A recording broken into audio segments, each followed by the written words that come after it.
Shalom Obracha. Dans les temps modernes, les voyages sont devenus faciles et rapides, et donc on pourrait souvent se trouver devant la situation où la lecture de la Torah de ce Shabbat n'est pas la même de mon pays d'origine, puisqu'il y a des différences entre la lecture de la Torah des fois en Israël et l'étranger. On se poserait donc la question, est-ce que je dois chercher des personnes dans mon cas pour organiser une lecture qui m'est adaptée, ou bien lorsque je rentre aussi dans mon pays d'origine et j'aurais loupé une paracha, est-ce que je dois faire quelque chose, trouver des gens pour pouvoir compléter la paracha que j'ai manquée? Alors, mon opinion, elle est qu'il faut simplement s'inquiéter, aller écouter la Torah dans l'endroit où on se trouve à ce moment-là. On n'a pas du tout besoin de faire des pieds et des mains pour trouver des gens dans notre situation.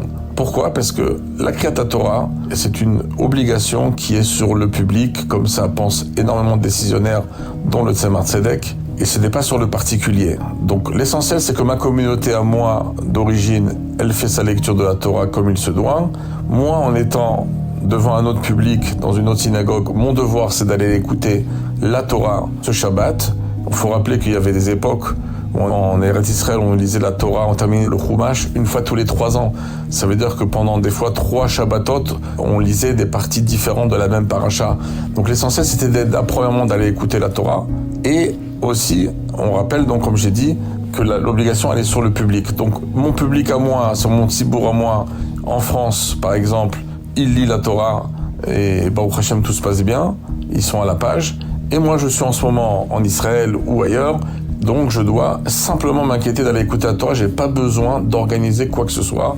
Et toutes les lois, par exemple, de rattrapage qui sont marquées dans Orach Chaim, dans le Siman 135, c'est uniquement lorsque un public entier a loupé une paracha. Par exemple, comme à l'époque du Corona, des fois on pouvait même pas lire la Torah un Shabbat. Alors le Shabbat d'après, oui, il y a un rattrapage, parce que c'est le public qui a manqué.